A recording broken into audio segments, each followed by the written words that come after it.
Hello students, welcome to national academy. ഇന്ന് നമ്മൾ സംസാരിക്കാൻ പോകുന്നത് NAS സെക്കൻഡറി സയൻസ് ആൻഡ് ടെക്നോളജിയിലെ 7ാമത്തെ ചാപ്റ്റർ ആയിട്ടുള്ള കെമിക്കൽ ബോണ്ടിങ്ങിനെ കുറിച്ചാണ്. നമ്മൾ പലവിധ മൂലകങ്ങളെക്കുറിച്ചും കേട്ടിട്ടുണ്ട്. പീരിയോഡിക് ടേബിളിലെ 118 മൂലകങ്ങളും അവയുടെ സ്ഥാനവും നമ്മൾ മുമ്പും കേട്ടിട്ടുണ്ട്. ഇവിടെ നമ്മൾ ചർച്ച ചെയ്യുന്നത് ആറ്റങ്ങളെക്കുറിച്ചും മൂലകങ്ങളെക്കുറിച്ചും അതുപോലെ മോളിക്യൂളുകളെക്കുറിച്ചുമാണ്.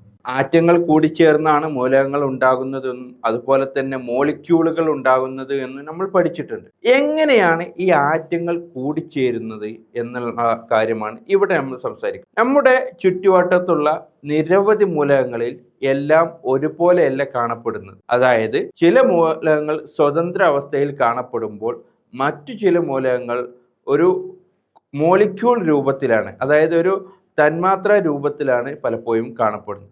എന്തുകൊണ്ടാണ് ഇങ്ങനെ ചില മൂലകങ്ങൾ മാത്രം സ്വതന്ത്ര അവസ്ഥയിൽ കാണപ്പെടുകയും മറ്റുള്ളവ ഈ രൂപത്തിൽ കാണപ്പെടാതിരിക്കുകയും ചെയ്യുന്നത് എന്നുള്ള കാര്യമാണ് നാം പരിശോധിക്കേണ്ടത്.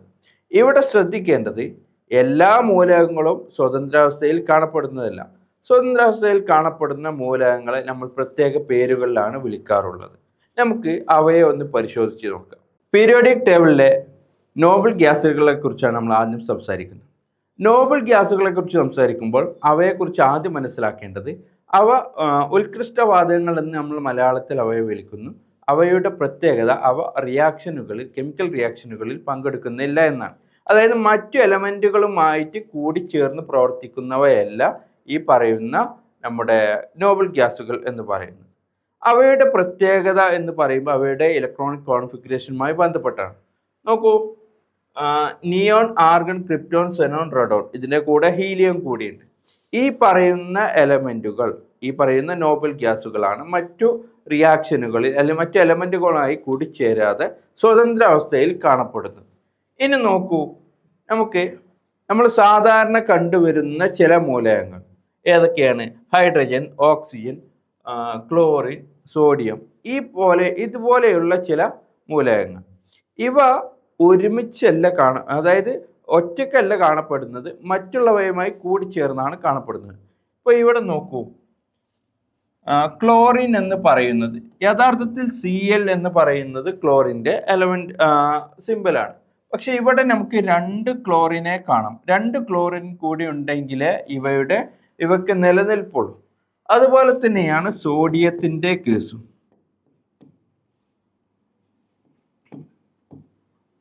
സോഡിയത്തിൻ്റെ കേസും അങ്ങനെ തന്നെയാണ്. ഇനി ഹൈഡ്രജൻ്റെ കേസ് എടുക്കുമ്പോൾ 2 ഹൈഡ്രജൻ ആറ്റങ്ങൾ കൂടിച്ചേരുന്നു, ഓക്സിജൻ്റെ ആകുമ്പോൾ 2 ഓക്സിജൻ ആറ്റങ്ങൾ കൂടിച്ചേരുന്നു. എന്തുകൊണ്ടാണ് ഇങ്ങനെ സംഭവിക്കുന്നത് എന്ന് നോക്കുമ്പോൾ ഇവയുടെ ഇലക്ട്രോണിക് കോൺഫിഗറേഷനുമായി ബന്ധപ്പെട്ടാണ് നമ്മൾ സംസാരിക്കേണ്ടത്. ഇലക്ട്രോണിക് കോൺഫിഗറേഷനിൽ നമ്മൾ ഒക്ടറ്റ് റൂൾ എന്ന് പറയുന്ന റൂളിനെയാണ് പ്രധാനമായിട്ടും പരിഗണിക്കേണ്ടത്. ഇവിടെ ശ്രദ്ധിക്കേണ്ട ഒരു കാര്യം, ഒക്ടറ്റ് റൂളിന് ചില ലിമിറ്റേഷനുകൾ ഉണ്ട് എന്നുള്ള കാര്യം കൂടി ഓർമ്മയിൽ വെക്കുക. എന്നിരുന്നാലും ഒക്ടറ്റ് റൂൾ പ്രകാരമാണ് നമ്മുടെ ഈ പറയുന്ന എലമെന്റുകളുടെ കൂടിച്ചേരുകൾ നടക്കുന്നത്. അല്ലെങ്കിൽ ഒരു എലമെന്റിലെ തന്നെ 2 ആറ്റങ്ങളുടെ കൂടിച്ചേരൽ നടക്കുന്നതെല്ലാം ഇതിൻ്റെ അടിസ്ഥാനത്തിലാണ്. നമുക്ക് ആദ്യം നോബിൾ ഗ്യാസുകളുടെ ഇലക്ട്രോണിക് കോൺഫിഗറേഷൻ നോക്കാം. നോക്കൂ, പ്രധാനമായിട്ടും നമ്മുടെ നിയോൺ എന്ന് പറയുന്നത് 2,8 ആണ്. അതുപോലെ തന്നെ ആർഗണ്ട് 2H8 ആണ് വരുന്നത്. ഓക്കെ, ഇതിൻ്റെ അറ്റോമിക് നമ്പർ 10 ആണ്, ആർഗൻ്റെത് 18 ആണ്. അതുപോലെ തന്നെ ഇത് എത്ര വരും? 2H18 വരുന്നു. ഇങ്ങനെ വ്യത്യസ്തമായിട്ട് നമ്മുടെ ഇലക്ട്രോണിക് കോൺഫിഗറേഷൻ വരുമ്പോൾ ഇവിടെയൊക്കെ ശ്രദ്ധിക്കേണ്ട കാര്യം എന്ന് പറയുന്നത് നമ്മുടെ അവസാനത്തെ ഷെല്ലിലുള്ള 8 ആണ്. ഇവയുടെ കേസിലും അത് തന്നെയാണ് വരുന്നത്. പക്ഷേ നമ്മുടെ ഇപ്പോൾ പറഞ്ഞ നമ്മുടെ നോബിൾ ഗ്യാസിൻ്റെ എല്ലാം അവസാനത്തെ ഷെല്ലിലെ ഇലക്ട്രോണുകൾ എന്ന് പറഞ്ഞാൽ, അവസാനത്തെ വാലൻസ് ഇലക്ട്രോൺ എന്ന് പറഞ്ഞാൽ 8 ആണ്. ഇത് 8 ആയതുകൊണ്ട് തന്നെ ഇനി അവക്ക് ഒരു ഇലക്ട്രോണിനെ സ്വീകരിക്കുകയോ അതുപോലെ വിട്ടുകൊടുക്കാനോ സാധിക്കില്ല. അത് കംപ്ലീറ്റ്ലി ഫിൽഡ് ആണ്.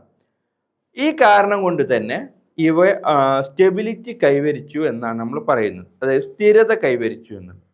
ഒക്ടറ്റ് കംപ്ലീറ്റ് ആയിട്ടുള്ള ഒരു എലമെന്റ് അല്ലെങ്കിൽ ഒരു ആറ്റം എന്ന് പറയുന്നത് സ്റ്റെബിലിറ്റി കൈവരിച്ചതാണ്. സ്റ്റെബിലിറ്റിയിൽ ഉണ്ടാകുമ്പോഴാണ്, ഈ എനർജിയിലെ മാറ്റം ഉണ്ടാകുമ്പോഴാണ് നമ്മൾ പലപ്പോഴും മറ്റു എലമെൻറ്റുകളുമായിട്ടോ മറ്റ് ആറ്റങ്ങളുമായിട്ടോ കൂടിച്ചേരേണ്ട ഒരവസ്ഥ വരുന്നത്. നോക്കൂ, ഇവിടെ ഹൈഡ്രജൻ്റെ കേസും അതുപോലെ തന്നെ ഓക്സിജൻ്റെ കേസ്. ഓക്സിജൻ നോർമലി നമുക്കറിയാം 8 ആണ്. അപ്പോൾ 2.6 ആയിരിക്കും ഉണ്ടാവുക. അതുപോലെ തന്നെ ഇവിടെയും 2.6 ആണ് ഉള്ളത്. ഇങ്ങനെയാകുമ്പോൾ ഒക്ടക്റ്റ് കംപ്ലീറ്റ് അല്ല എന്ന് നമുക്ക് മനസ്സിലാക്കാം. ഓക്കെ, ഒക്ടക്റ്റ് ഇവിടെ കംപ്ലീറ്റ് അല്ല. അതുകൊണ്ട് തന്നെ ഇവയ്ക്ക് ഒക്ടക്റ്റ് കംപ്ലീറ്റ് ചെയ്ത് സ്റ്റെബിലിറ്റി നിലനിർത്തണമെങ്കിൽ മറ്റുള്ളവരുമായിട്ട് കൂടിച്ചേരേണ്ട ഒരവസ്ഥ വരും. ഇങ്ങനെ 2 ആറ്റങ്ങൾ കൂടിച്ചേരുന്ന അല്ലെങ്കിൽ 2 ആറ്റങ്ങൾ പരസ്പരം കൂടിച്ചേരുന്ന അതിനെ ആകർഷിക്കുന്ന ആ ഒരു ഫോഴ്സിനെയാണ് നമ്മൾ കെമിക്കൽ ബോണ്ടിങ് എന്ന് പറയുന്നത്. 2 ആറ്റങ്ങളെയോ അല്ലെങ്കിൽ അവയും വ്യത്യസ്തമായ മൂലകങ്ങളുടെ ആറ്റങ്ങളോ പരസ്പരം കൂടിച്ചേരാൻ സഹായകമായിട്ടുള്ള ഈ പറയുന്ന ഫോഴ്സിനെയാണ് നമ്മൾ എന്ത് പറയുന്നത്, കെമിക്കൽ ബോണ്ടിങ് എന്ന് പറയുന്നത്. അപ്പോൾ 2 ആറ്റങ്ങൾ പരസ്പരം കൂടിച്ചേരുന്നത് പലവിധ രൂപത്തിലായിരിക്കും. എന്ന് വെച്ചാൽ കെമിക്കൽ ബോണ്ടിങ് എന്ന് പറയുന്നത് പല വിധത്തിലാണ് എന്നുള്ളതാണ് ആദ്യം ഇതിൽ നിന്ന് മനസ്സിലാക്കേണ്ടത്. കെമിക്കൽ ബോണ്ടിങ് പല വിധത്തിലാണ്. അതിലെ ഒരു വിധം എങ്ങനെയാണ് സംഭവിക്കുന്നത് എന്നുള്ളതിൻ്റെ ജസ്റ്റ് ഒരു രൂപം ഒന്ന് നമുക്ക് നോക്കാം. നോക്കൂ, ഇവിടെ നമുക്ക് സോഡിയത്തെയും അതുപോലെ തന്നെ ക്ലോറിനെയും കാണാം. സാധാരണഗതിയിൽ നമുക്കറിയാം സോഡിയവും ക്ലോറിനും കൂടി ചേർന്നാൽ സോഡിയം ക്ലോറൈഡ് അഥവാ NaCl2 നമുക്ക് കിട്ടുന്നതാണ്. ഇവിടെ ശ്രദ്ധിക്കേണ്ടത് ഈ സോഡിയത്തിൻ്റെ ഇലക്ട്രോണിക് കോൺഫിഗറേഷൻ എന്ന് പറയുന്നത് 281 ആണ്. ക്ലോറിൻ എന്ന് പറയുന്നതിൻ്റെ 287 ആണ്. ഇവരുടെ രണ്ടിൻ്റെയും അവസാനത്തെ എലമെൻറ്റുകൾ നോക്കൂ, ഇത് ഒക്ടക്റ്റ് കംപ്ലീറ്റ് ചെയ്തല്ല ഇരിക്കുന്നത്.